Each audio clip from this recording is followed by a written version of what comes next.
Welcome to the inaugural episode of a podcast that I never knew I wanted to do.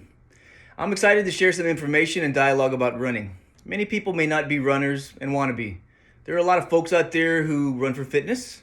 It's all about the quality of your life and days and how you want to take advantage of the gifts of your body's ability. Let's dive into all the information that is out there for anybody who is searching for the best way to start or the best way to continue.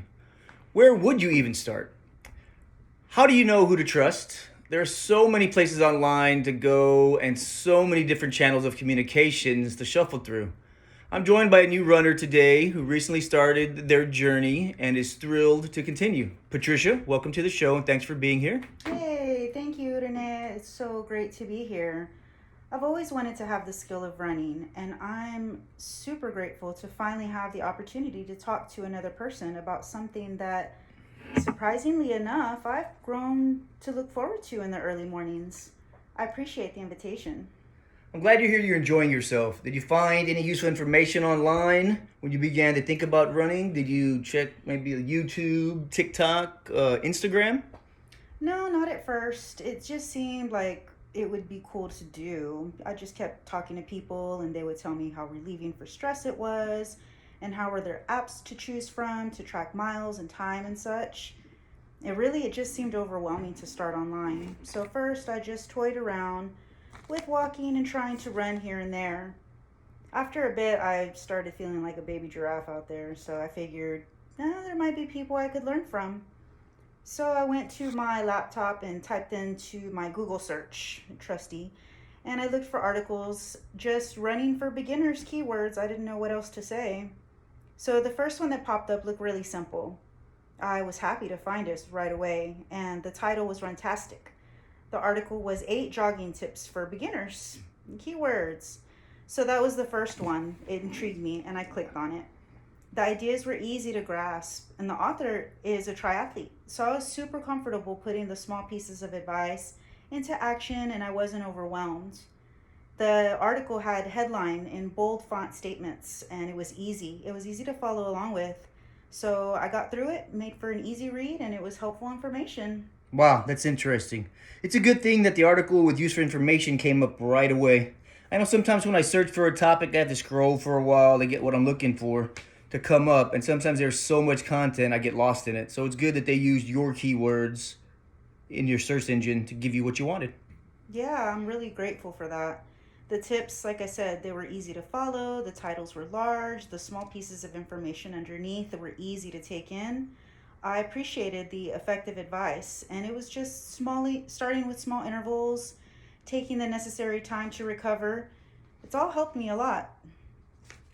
I'm so glad that you got some tips that helped you along. It's too easy to get discouraged along the way and give up. I've heard of giving up so many times from people who shared stories about what they wanted to accomplish and then turned around a few weeks later to tell me that it's too hard. Tell me, have you added any other tools to your regimen to keep up your motivation, your confidence, or are you just naturally athletic? Haha, thanks. It's so nice to hear. I wish that I was naturally athletic. I never even worked out until much later in life.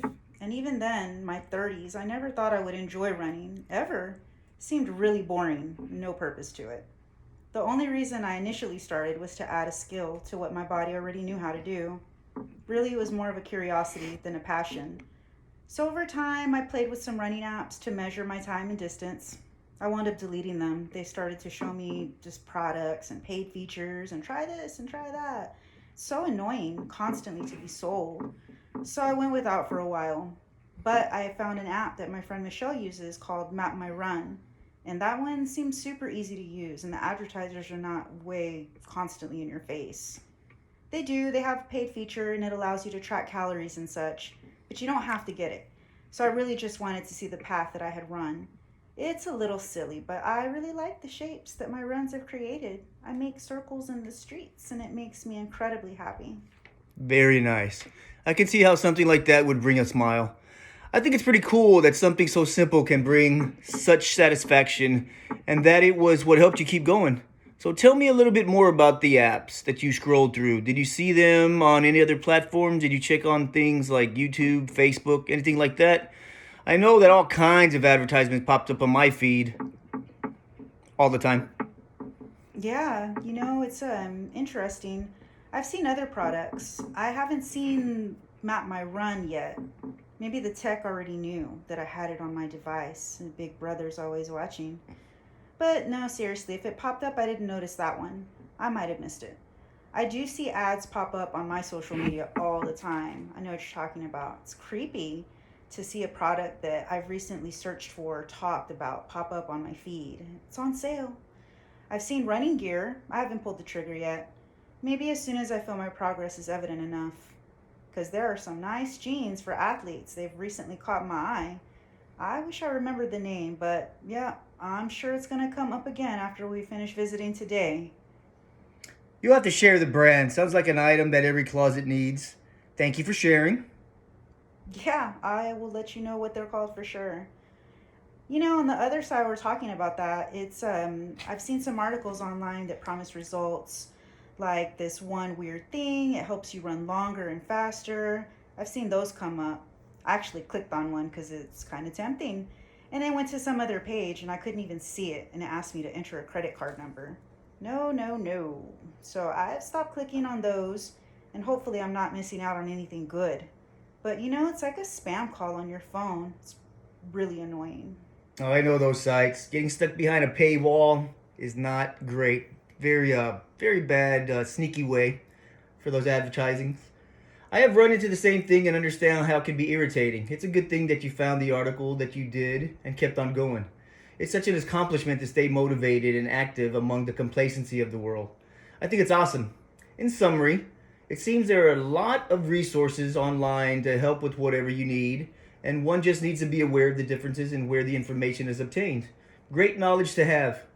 This has been a great time. Thank you for being here and sharing some of your journey with all of us. I would love to go on a run with you sometime, and maybe I'll even install the app that you'd like so much. What's it called again? Something with the map? Yes, let's go. I would love that. It's called Map My Run. I can't wait. Thanks for having me. I've had such a blast, and I can't wait to get back out there. Well, that's all the time we have for today, folks. Thank you all for listening, and I hope you've been entertained. I know I've had fun.